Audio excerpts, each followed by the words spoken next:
Ich habe bei der heutigen Folge genau aufgepasst mit einer Passage, dann eine Passage traf es und danach eine Kapriole komme ich von der Hofreitschule direkt vor das Kaffeehaus Demel. Schön, und was machst du dort denn, Sir? Dort gibt es die Hohe Schule der Wiener Backkunst, und damit für mich einen Apfelstrudel und ein Stück Würfelzucker. Na dann auf nach Wien und schauen wir, ob du recht hast. Hallo liebe Hypomaniacs, ihr seid auf Trab, dem Podcast für alle Pferdeverrückten mit Julia Kistner und den 3 Welchis.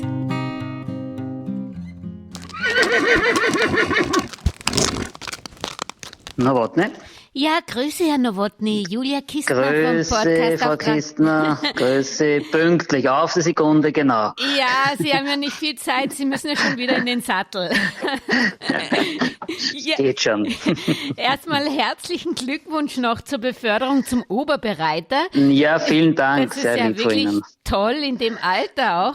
Vielleicht können Ja. Sie kurz, also den auf Trab-Hörerinnen, die noch dazugekommen sind und noch nicht Ihre erste Folge gehört haben, ein bisschen über Ihr Leben im Sattel im Schnelldurchlauf erzählen. Ja, also ich habe das große Glück gehabt, dass mein Papa immer schon pferdebegeistert gewesen ist und weiterhin ist, und somit haben wir immer Pferde, hauptsächlich dann Ponys für mich und für meinen Bruder zu Hause gehabt, haben mit denen eben auch gezüchtet, und so bin ich sicher schon im Alter von 5 und 6 Jahren immer wieder am Pferderücken gesessen. Aha. Und habe mit meinem Bruder viele lustige Stunden mit den Ponys verbracht. Und das war alles nur, bis ich in der Spanischen Hofreitschule begonnen habe, war ich wirklich nur Freizeitreiter. Wir haben zwar auch einen kleinen Reitplatz zu Hause gehabt und sind so ein bisschen paar Bahnfiguren geritten, aber hauptsächlich haben wir uns wirklich nur im Gelände aufgehalten. Mhm.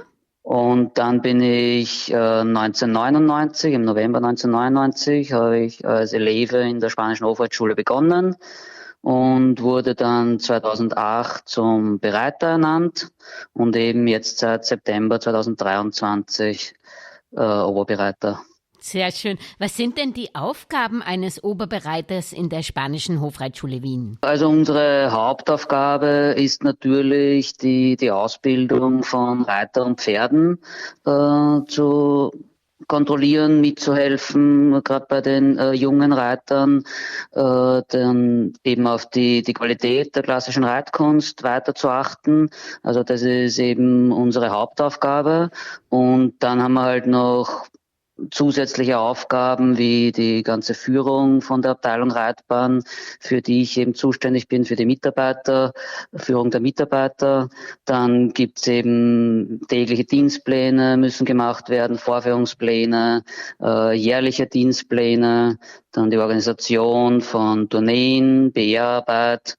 Also da sind sehr viel neben zusätzliche Aufgaben, aber unser Hauptaugenmerk ist natürlich die Aufrechterhaltung der Qualität der klassischen Reitkunst und die Ausbildung von Reiter und Pferden. Mhm. Das sind ja sehr, sehr große Aufgaben, und deswegen habe ich mir auch mal vorgenommen, damals bei unserem ersten Podcast waren Sie ja noch nur, in Anführungsstriche, Bereiter, und da haben wir uns über den korrekten Sitz unterhalten, und den direkten Link können die Hörerinnen auch in dem Text zu dieser Folge finden.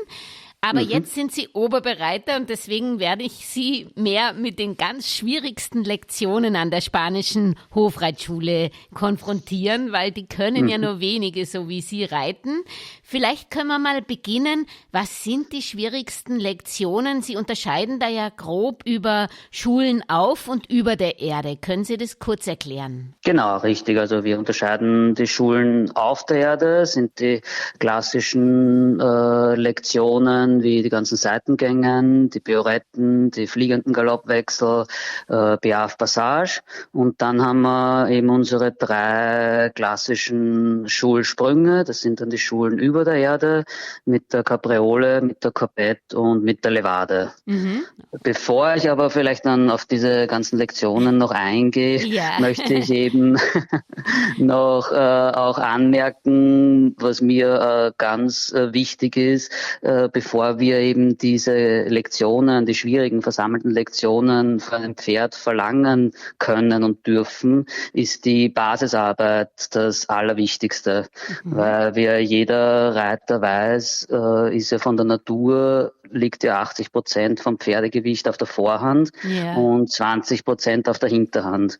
Und mit einer reellen Basisarbeit muss ich das eben zuerst einmal schaffen, dass ich diese Gewichtsverlagerung eben hauptsächlich von der Vorhand natürlich auf die Hinterhand bekomme. Und dann fällt auch dem Pferd nicht mehr so schwer, die schwierigen versammelten Lektionen auszuführen. Aber das ist eben die Basisarbeit, ist einmal die grundlegendste oder der Grundstein für all die schwierigen versammelten Lektionen.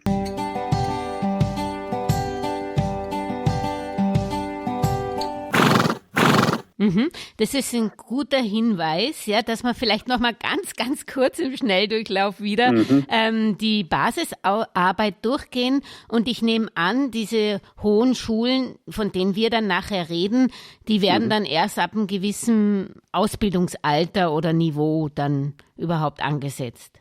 Genau, die ersten Jahre schaut man mal drauf, dass das Pferd eben in sich gerade schwungvoll vorwärts geritten wird.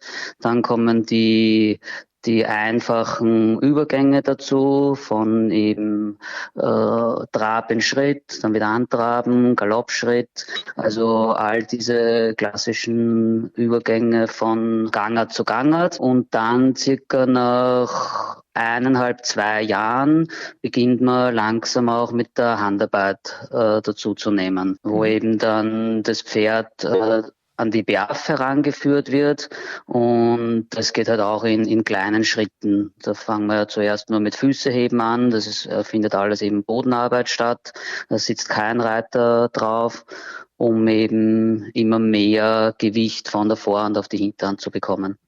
Da sind wir schon mitten in der Schule auf der Erde. Die Piaffe und die Piaffe-Piorette, ist das so die erste hohe Schule, die man lernt? Oder lernt man Passage und Galopp-Piorette, wo man später dann noch hinkommen, gleichzeitig? Oder wie kann man sich das in der Praxis vorstellen? Also was sicher zuerst gelernt wird, ist die Piaffe vor der Passage. Das ist einmal so Grundvoraussetzung, bevor man eben die Passage beginnt, dass man zuerst das Pferd an die Piaffe heranführt.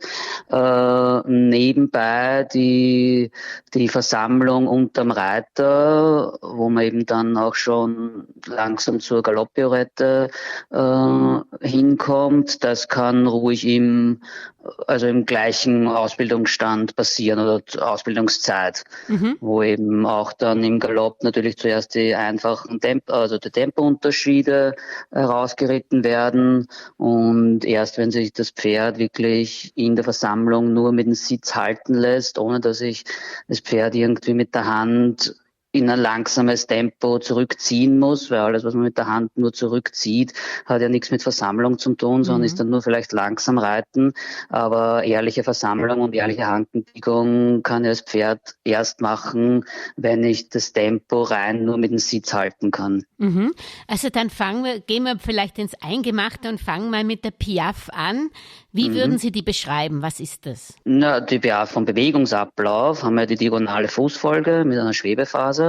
Und dann natürlich, desto mehr das Pferd die Piaffe schon beherrscht, probiert man halt immer mehr fast am Stand, dass nur mehr halbe Hufbreite oder ganze Hufbreite nach vorpiaffiert, um eben dann immer mehr diese wichtige Hankenbiegung zu erreichen.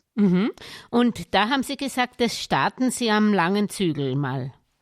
Nicht am langen Zügel, bei der Handarbeit. An der Handarbeit, also, Entschuldigung. Bei der Handarbeit, wenn eben das Pferd ganz normal mit Zaumzeug aufgezäumt ist, ein Sattel ist oben, dann über dem Zaumzeug ist noch der Kappzaum, dann ist bekommt das Pferd auch Ausbinder rein und das passiert dann eben am Hufschlag, dass das Pferd eben auch ein bisschen begrenzt ist durch die Bande und so beginnt man eben dann langsam mal nur immer wieder den Schritt angehen, wieder halten, weil da ist uns ganz wichtig, dass das Pferd in sich ganz gerade ist, nicht irgendwie dann schief wird und mit der Hinterhand ausbricht. Also da einmal nur Vertrauen aufbauen, in der ersten Zeit nur eben mit Schritt angehen, wieder halten, wieder Schritt angehen, wieder halten und dann, wenn sich da das Pferd schon wohlfühlt und Vertrauen in der Sache hat, dann beginnt man langsam mit der Doschierpeitsche von oben von der Gruppe, eben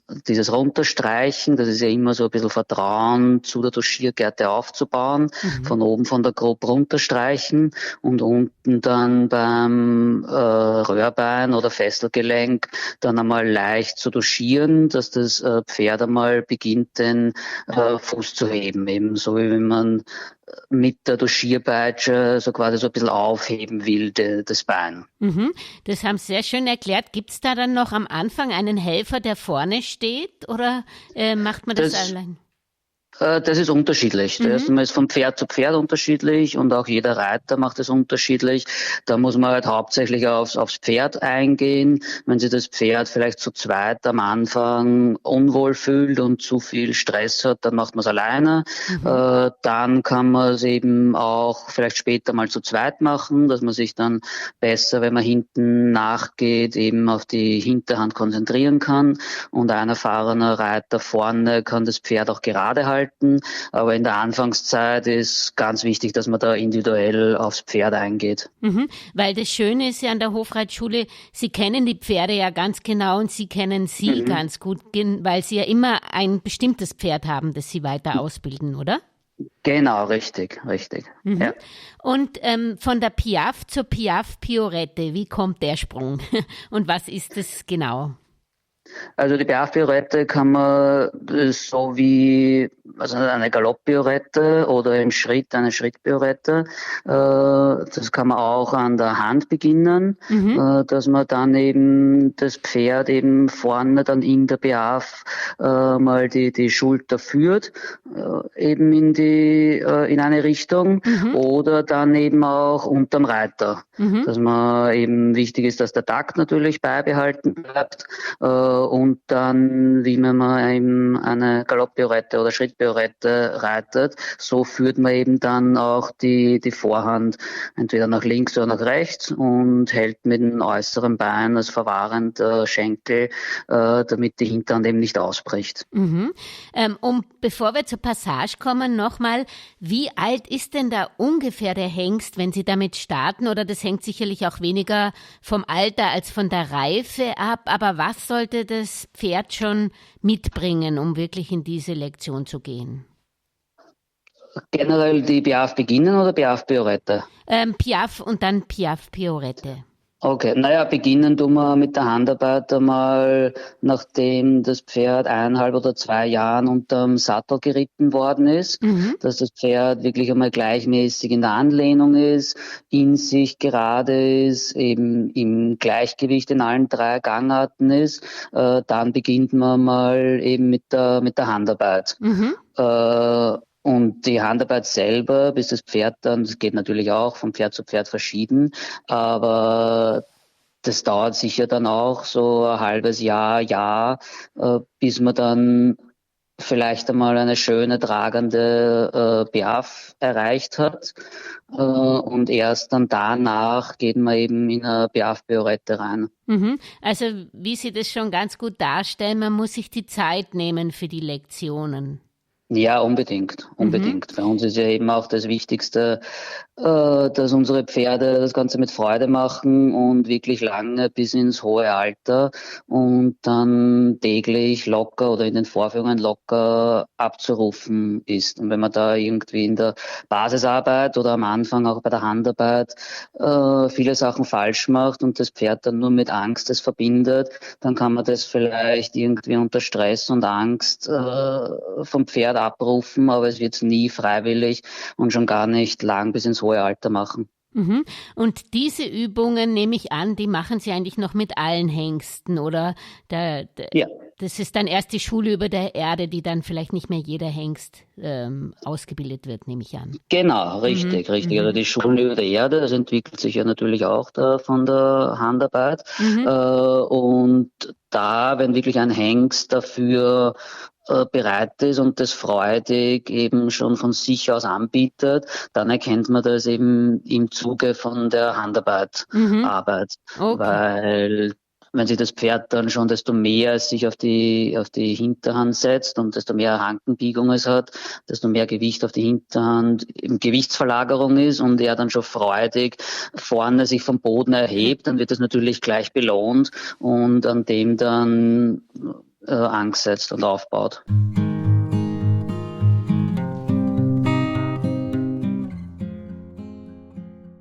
Wenn wir jetzt mal noch nicht zur Schule über der Erde gehen, sondern nur Schule auf der Erde, dass die sozusagen noch nicht zur Grundausbildung, aber doch zur Ausbildung der Hengste gehört. Wie lange nochmal vielleicht vorab dauert es eigentlich vom Fohlen und von der Bodenarbeit bis man dorthin kommt oder bis man die Schule auf der Erde ausgebildet hat? Wie viel Zeit haben die Pferde da bei der Hofreitschule ungefähr? Also das Wichtigste ist, dass jeder Hengst individuell eben und der Hengst gibt das Tempo vor. Ja. Wir sagen so, dass circa das Pferd dann mit 10 Jahren ein fertiger Schulhengst ist und reif für die Vorführung ist. Ja. Das ist immer so ein bisschen Anhaltspunkt. Barpferde sind geschickter, tun sich auch vielleicht körperlich leichter. Die sind vielleicht schon mit 9 dann fertig und reif für die Vorführung. Andere wieder brauchen bis 13, 14, bis sie alle Lektionen wirklich im Gleichgewicht durchführen können.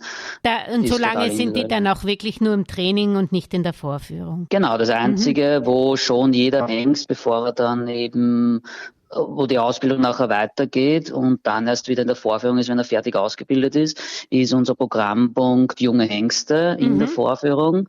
Und diesen Programmpunkt geht jeder junge Hengst nach dem Anreiten. Nachdem das Anreiten eben vollendet ist, circa nach einem Dreivierteljahr, und die auch vor die Zuschauer das Vertrauen haben und entspannt sind, dann gehen sie für ein weiteres Jahr oder auch nur ein halbes Jahr, kommt darauf an, wann die nächsten jungen Hengste wieder bereit sind, in den Programmpunkt Junge Hengste in der Vorführung. Und diesen Programmpunkt, kann man den in Wien oder in Piber sehen oder wo kann man sich den als Zuschauer zuschauen? Der ist bei jeder klassischen Vorführung in Wien zu sehen. Ah, sehr schön.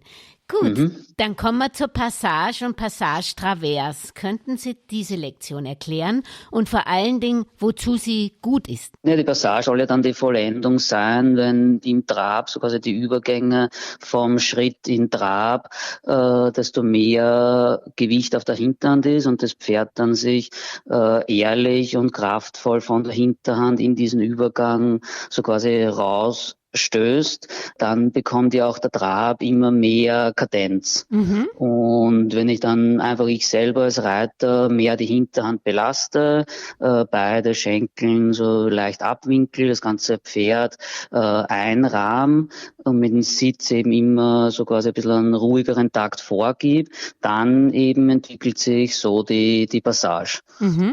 Und die Passage Travers ist dann eben auch von der Hilfengebung genau das Gleiche, wie wenn ich einen normalen Trab- oder Galopp-Travers reite.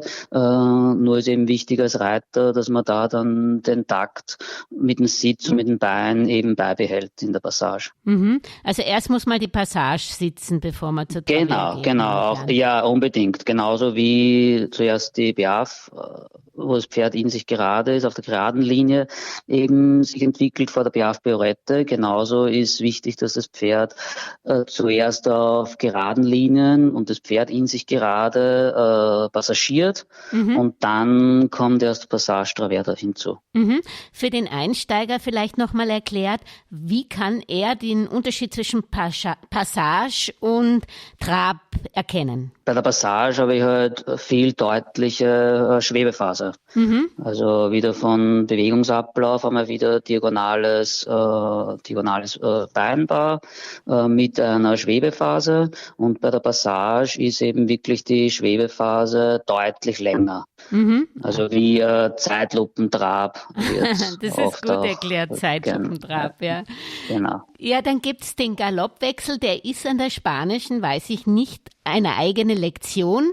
Sie zeigen ihn aber, was ist oder wie schaut ein schöner Galoppwechsel aus von Sprung zu Sprung? Genau, die Einserwechsel waren ja ganz früher eben in der Spanischen sind es nicht geritten worden, weil man da hat's geheißen, das ist eine Zirkuslektion, wird eben nicht geritten. Und dann erst Oberst Podolski hat dann die Einserwechsel wieder in der Spanischen eben reingebracht, und seitdem werden auch die Einserwechsel geritten. Und am schönsten ist natürlich jeder Wechsel, und dann natürlich auch bei die Einser, wenn das Pferd in sich wieder ganz gerade ist, ohne dass sich der Kopf links, rechts bewegt, ohne dass das Pferd versetzt von links nach rechts. Also wenn man von hinten sogar das Pferd anschaut, sollte das wie auf einer Linie in sich ganz gerade sein, auch bei den fliegenden Galoppwechseln, und nicht eben so ein bisschen schwammig von links nach rechts eben schwankt. Und das hat dann kraftvoll eben auch von der Hinterhand durchgesprungen bergauf stattfindet, der Sprungwechsel. Okay, kann ich mir vorstellen. Und jetzt zur Galopp-Piorette noch, die man wahrscheinlich erst beginnt, wenn man die Piaffe und die Piaffe-Piorette richtig beherrscht, Pferd und Reiter, oder? Genau, ja, das hängt jetzt dann nicht wirklich. Man kann es zum gleichen Zeitraum eben auch machen, wo man das Pferd eben zur Piaffe Piorette oder generell zu einer perfekten Piaffe hinführt, und macht man das eben, wie ich vorher erwähnt habe, im gleichen Zeitraum. Aber es heißt jetzt nicht, dass das Pferd vorher schon eine Piaffe-Piorette machen muss, bevor ich mit der Galopp-Piorette beginne. Also Galopp-Piorette beginne ich, wenn ich eben das Gefühl habe, das Pferd trägt sich von alleine in der Piorette in einer schönen Selbsthaltung, schön auf der Hinterhand, wie schon erwähnt, dass ich das Tempo eben nur mit dem Sitz halten kann und das Pferd nicht zurückziehen muss. Und dann beginne ich einmal, wie eben auch eine Schrittpiorette, immer nur mal mit 1-2 Galoppsprüngen eben in eine Galopppiorette das Pferd reinzuführen und dann wieder rauszureiten. Also wir drehen ja nicht gleich eine ganze Piorette. Ja, genau, richtig. Also das entwickelt sich ja auch Sprung für Sprung, bis da das Pferd eben auch dann wieder das Gleichgewicht findet. Und ja, dann ist eben, wenn es das alles hat, dann kann ich 2-3 Galopp-Pirouetten auch drehen, ist dann eben kein Problem. Wichtig ist immer das langsame ranführen, und dass eben auch da weiterhin, dass das Pferd nicht zurückziehen muss, sondern dass da jeder Galoppsprung ehrlich auf dem Hinterbein bleibt und wenn es Sitz zu reiten ist. Das unterscheidet es vielleicht auch vom Spinning im Western. Ja, schon.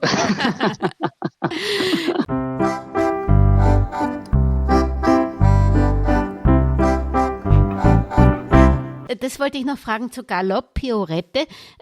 Tut man das genauso erarbeiten praktisch bei der Bodenarbeit oder Nein. Das kann man natürlich nur unterm Sattel wahrscheinlich Genau. Die ganzen Übungen werden dann nur unterm Sattel erritten. Und dann gibt's ja bei uns auch den Programmpunkt lange Zügel, wo ja der Reiter direkt hinterm Pferd nachgeht und wo kein Reiter am Rücken sitzt. Und der zeigt ja auch alle Übungen, alle Lektionen auf der Erde. Und die kann er dann erst machen, der Reiter am langen Zügel, wenn das Pferd das schon die ganzen Übungen kennt, also wenn der Reiter am Pferd oben sitzt. Also erst danach kann ich mit der langen Zügelarbeit beginnen.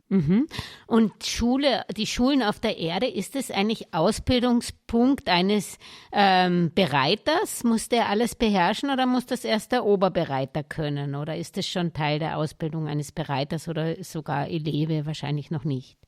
Eleve noch nicht, aber das ist ja Die Grundvoraussetzung, wenn man bereiter Anwärter ist, bekommt man ja ein eigenes junges Pferd zugeteilt und diesem jungen Pferd muss man ihm all diese Lektionen beibringen. Also das ist dann so quasi das Meisterstück. Wenn ich eben dem Pferd all die Lektionen beibringen kann, dann werde ich erst zum Bereiter befördert und dann bin ich so quasi auch erst fix in der reitenden Equipe aufgenommen. Okay. Also das muss jeder Bereiter können. Das heißt also praktisch, der bereiter Anwärter muss diese Dinge beherrschen, dass er eigentlich zur Abnahme zum Bereiter kommen kann, oder? Genau, nicht nur, dass er es beherrscht, er selber, sondern Sein Pferde. er muss eben auch dem Pferd beibringen können. Weil das nur, dass der Reiter beherrscht, das ist ja der erste Schritt vom Eleven zum Bereiter-Anwärter. Da muss ja der Reiter so quasi auf einem fertig ausgebildeten Schulhengst all die Übungen reiten können. Verstehe. Aber das Besondere an der Hofreitschule ist ja dann, dass praktisch der Bereiter-Anwärter auch nicht nur selber das beherrscht, sondern ein junges Pferd auch in die Richtung ausbildet, oder? Ja, genau, richtig. Das ist ja das Wichtigste bei uns an der Spanischen Hofreitschule, dass wir eben nicht nur die Vorführungen bespielen und reiten, sondern unsere Hauptaufgabe ist ja, weil wir ja die ganzen Junghengste vom Biber komplett roh bekommen und wir die Pferde nicht fertig ausgebildet vor irgendeinem Gestüt kaufen. Und darum ist unsere Hauptaufgabe, all den Pferden all die ganzen Lektionen eben beizubringen. Und wenn ich viel Geld in der Tasche habe, kann ich aber trotzdem nicht so ein ausgebildetes Pferd kaufen. Die bleiben immer in der Hofreitschule, oder? Genau, das können sie leider nicht, weil wir die Pferde selber brauchen dann für unsere Vorführungen und darum sind die für uns unverkäuflich. Verstehe. Und dann kommen wir zur Schule über der Erde. Das wird wahrscheinlich noch kein Anwärter reiten, sondern das wird dann der Oberbereiter oder der Bereiter, sagen wir mal. Der Bereiter wird das wahrscheinlich auch schon in Anleitung dürfen oder wer reitet dann eigentlich die Schule über der Erde? Genau, genauso dann die Bereiter. Okay. Also nicht erst dann der Oberbereiter, sondern als Oberbereiter muss man sich auch qualifizieren und da gehört dazu, dass man ja auch Pferde in Schule der Erde ausgebildet hat. Dann wird man ja auch erst Oberbereiter. Das heißt eben auch die Bereiter reiten die Schulen über der Erde und bilden die Pferde für die Schulen über der Erde aus.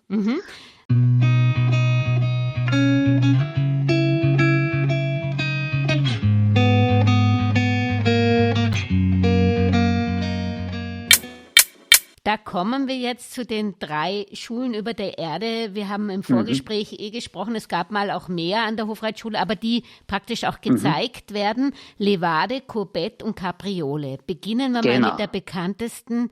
Welche ist die bekannteste? Sagen wir die Levade. Genau, die Levade ist sicher die bekannteste, weil es früher auf der 5-Schilling-Münze oben gewesen ist oder auch auf unserem Logo oben ist. Ja, die Levade ist eben der Schulsprung, wo das Pferd eben sich auf die Hinterhand draufsetzt und mit der Vorhand so maximal 45 Grad über dem Boden sich erhebt und in dieser Position dann einige Sekunden aushalten soll. Und also ich kann mir vorstellen, wenn man den Hengsten auf der Weide zuschaut, dass das eigentlich eine natürliche Übung ist, dass sie das kennen, oder? Aus der Ja, natürlich. Also alle unsere Übungen. Okay. Das ist ja auch die Philosophie von der klassischen Reitkunst, dass all die Übungen, die gezeigt werden, egal ob Schulen auf der Erde oder über der Erde, sind alles natürliche Bewegungen vom Pferd. So wie Sie eben richtig gesagt haben, all diese Übungen sieht man eben, wenn Hengste sich Ränge ausmachen, wenn die miteinander streiten oder Hengster Stuttenherde verteidigt, dann eben sieht man diese Schulsprünge so quasi schon in natürlichster Form. Wer es nicht glaubt, kann ja nach Biber fahren, da kann man ja auch ein bisschen abstatten und sich das anschauen, ja. Und wie kommt man zur Levade? Also wie übt man das? Also jeder Schulsprung soll sich ja auch so quasi von der Levade entwickeln. Also das geht auch, es beginnt alles eben mit der Handarbeit und dann, wie ich auch schon vorher erwähnt habe, wenn man die Handarbeit immer mehr, also quasi das Pferd dann schon so gute Hankenbiegung hat und weiter unter den Schwerpunkt federt und immer mehr am Platz so quasi bleibt, dann beginnt sich, wenn das Pferd dafür geeignet ist, sich das Pferd einmal von Boden mit der Vorhand zu erheben. Und das muss man halt natürlich sofort loben und an dem probiert man halt dann mehrmals in der Woche anzusetzen. Aber auch diese ganzen Schulen über der Erde brauchen genauso lange in der Ausbildung wie die Schulen auf der Erde. Also durchaus ein Jahr, bis das mal sitzt. Das reden wir eben genauso von bis zu 6 Jahren, bis dann vielleicht vorführungsreif noch ist. Okay. Ja.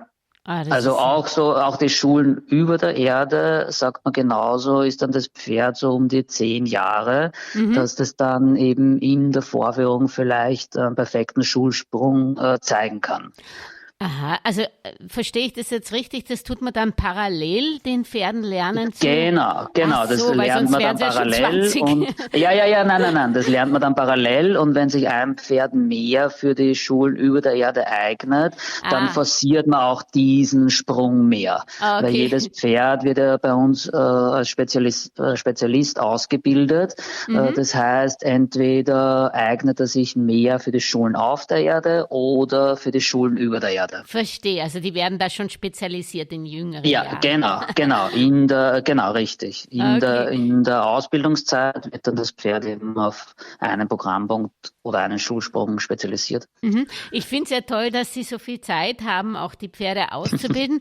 Man muss natürlich auch sagen, das vielleicht auch noch vorab für jene, die Lipizzaner nicht kennen, das ist natürlich eine Rasse, die, wenn sie so sorgfältig angeritten wird, ja sehr, sehr lang im Betrieb ist, oder? Genau, das ist eben auch die Philosophie von der klassischen Reitkunst, dass die eben nicht dann nach 2, 3 Saisonen vielleicht entweder kaputt sind oder keine Lust mehr haben, die Vorführungen zu bespielen und man bräuchte da irgendwie Kraft und Gewalt dazu, um die zu irgendwas zu zwingen, sondern wir müssen ja und achten stets drauf bei der Ausbildung, dass das eben, das Pferd das Tempo vorgibt, das Pferd mit Freude bei der Arbeit jeden Tag ist, damit eben die Pferde dann bis ins hohe Alter, bis 25, 26 in der Vorführung eben zu zeigen sind. Toll, wir haben heuer jetzt dann das 3. Pferd, schickt man heuer in Pension und alle 3 sind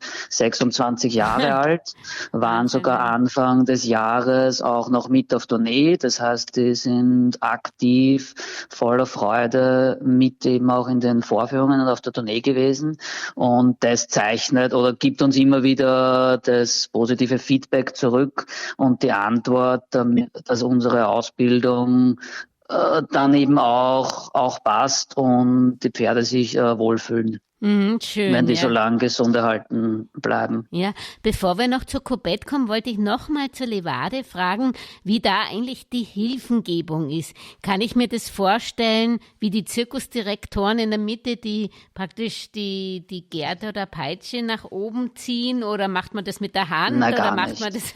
Wie kann man sich das vorstellen? Also auch solche, also auch die ganzen Schulen über der Erde werden hauptsächlich selber mit dem Gewicht und mit dem Sitz und mit dem Schenkel geritten. Natürlich kommt dann auch die Handeinwirkung ein bisschen dazu, die leichten Paraden auf die Hinterhand dazu.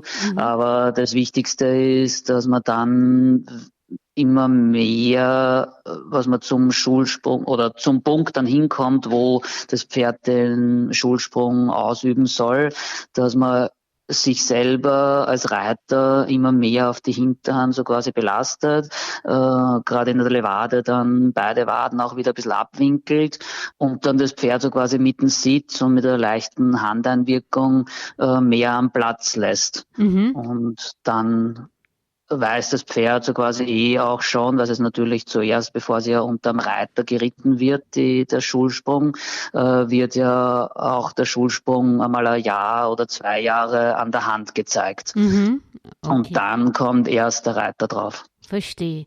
Und dann sind wir bei der Courbette. Was kann ich mir darunter vorstellen? Die Courbette ist der Schulsprung, wo das Pferd ganz steil eben mit der Vorhand nach oben geht und dann 3 bis 4 oder sogar auch 5 Sprünge beidbeinig nach vorspringt. Und das entwickelt man aus der Levade oder wie wird das? Genau, es ist ja auch wichtig, weil jeder Schulsprung geht ja sogar, der soll sich aus den Hanken heraus entwickeln. Er soll ja bei jedem Schulsprung nicht mit einer steifen Hinterhand einfach nur irgendwie in die Höhe springen.